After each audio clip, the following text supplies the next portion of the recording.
everyone. So before I start this week's Swatch My Stash video, you guys probably would have noticed that Swatch My Stash has been a little bit sporadic the last couple of weeks. And it is because I am moving my filming space into this room.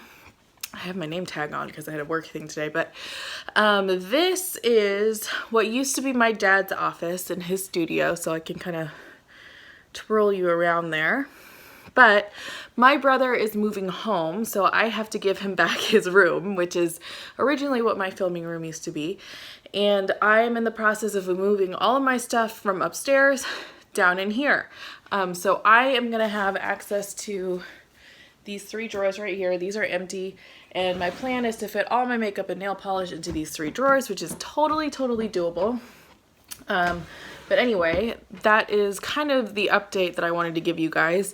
And then over here is going to be where I'm like gonna do all my videos and stuff. So I have to rearrange some things and move all of my things down here. So it's gonna be a little bit of a process. It's gonna be a couple week process. So the Swatch My Stash videos will be interrupted for the time being.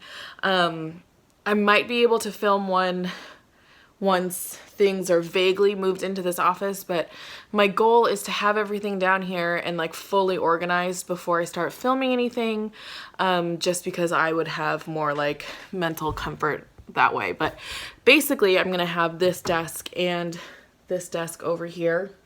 These are all of my dad's art supplies from when he was an illustrator, and so I just kind of have to reorganize those things and move things around a little bit and bring stuff down here. So it's a big project.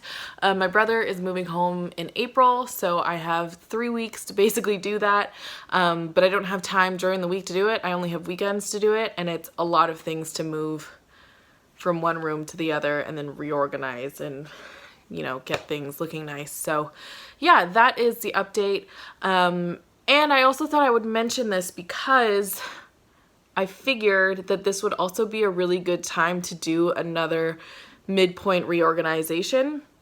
It would be a really good time because I, after this video, would be done with all of my mainstream brand polishes, meaning none of my indie brands, that I could actually treat this very much as a point where I look through all the polishes that I've kept so far and destash further. So those would be colors like red creams, which ones am I going to keep and stuff. So I will probably have that sort of video up before I do another full-on Swatch My Stash type of video. But yeah, I just wanted to let you guys know what was going on and give you guys a heads up and a full update because the videos have been kind of sporadic since then, or since the last couple of weeks. So yeah, this little corner is going to be my corner of the office. I don't think I've ever shown you guys this room before, but yeah, this little corner will be my corner of the office, these little desks, and it's a lot of movement and a lot of change, but it's happening. So yeah, without further ado, I will show you guys the last bit of my Butter London Swatch My Stash. So the first color that I have to show you guys is called British Racing Green. This is kind of like a really dark foresty green with a very slight hidden teal shimmer running through it. This was one that I feel like I had on my wish list for a really long time, and when I finally bought it, I didn't end up wearing it all that often. It is a very pretty color though. You can see in the first coat that it covers okay. It's not all that opaque in one coat. Like, it's got decent color coverage, but like I wish it was opaque in one coat. So yeah, this is what the first coat of British Racing Green looks like. I'm gonna go now with the second coat of British Racing Green, and also real quick, as you guys can probably tell, my nails are way shorter than last week even. A couple weeks ago I did break one of my nails, and so I cut them down, and then at work we were cleaning out storage again, and I broke one of my nails further. So they're all really short right now, which was why there was a gap between my Deborah Lippmann and my first Butter London polish videos. This is my last Butter London polish video because I don't have all that much Butter London. And then after this, I'll be doing Linderella. So that's what you guys have to look forward to, I guess. But anyway, the second coat layers upon its like on top of the first coat really well. It's a pretty easy polish to layer up, and it does get fully opaque in 2 coats.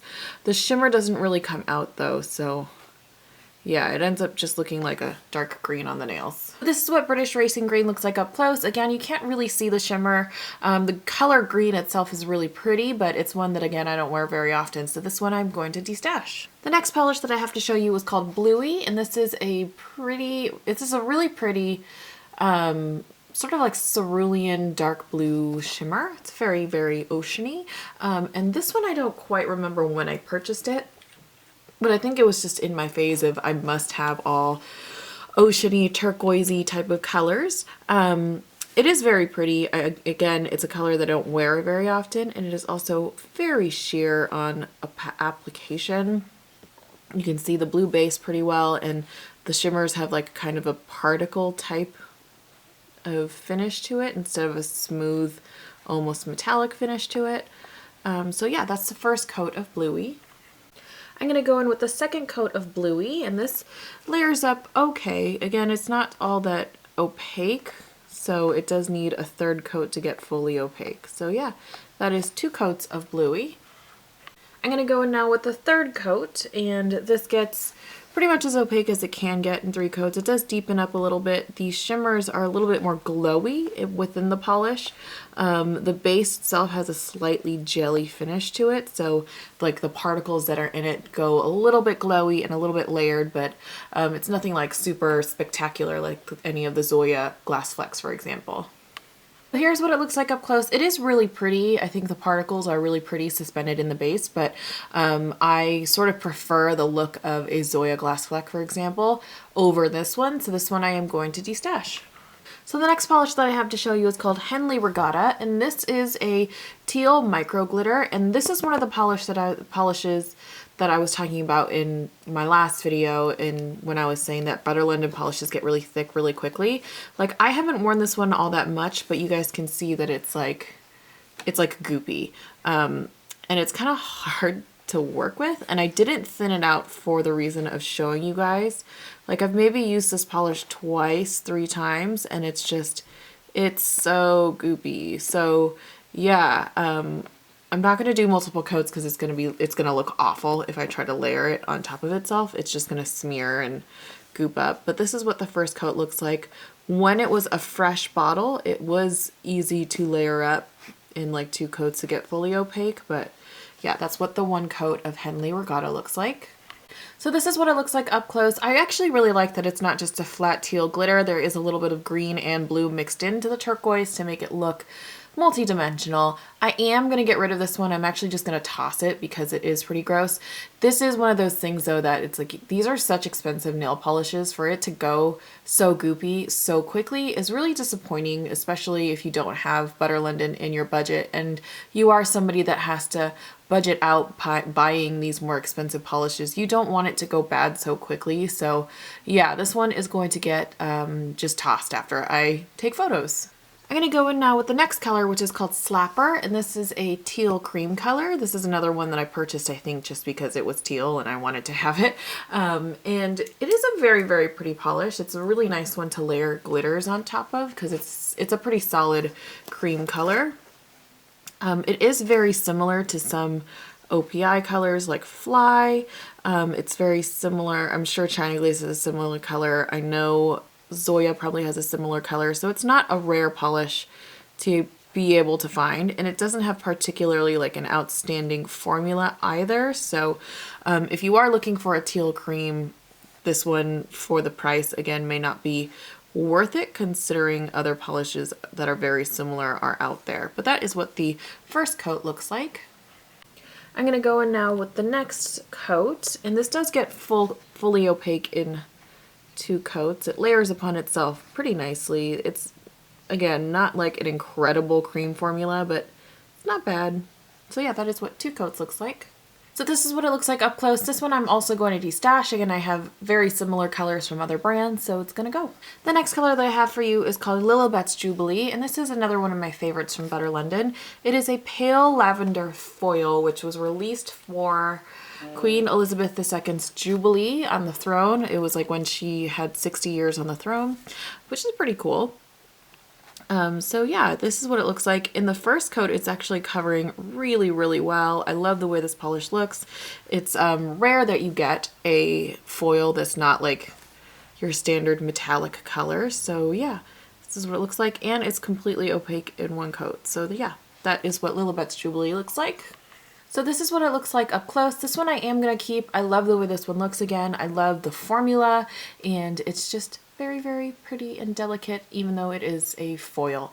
So this is the last color that I have to show you. It is called Toff, and this is a very chic, dusty rose color. It's a little bit deeper of a color, and it has a slight sort of berry tone to it as well. This is like a very British color to me. I feel like it's not a color that you see very often over here, but it is very popular. This is what it looks like in the first coat. It covers actually really well in the first coat. I love the way this one applies. It is opaque in one coat for me, so yeah, and that's with how I normally apply polish, which is on the thinner side. It's got a great formula. So yeah, that is what Toff looks like. So here's what Toff looks like up close. This one I am going to keep. I really do love this tone of color. It's super pretty, very elegant. And yeah, I also really like the formula for this one. So here are the two that I'm keeping from this video, and here are the two that I kept from the last video, and those are the only 4 that I'm keeping of my original 12 Butter London polishes. I hope you guys liked this video. If you did, if you could give it a thumbs up, that would totally make my day. Otherwise, I hope you guys are doing well, and I will see you guys soon.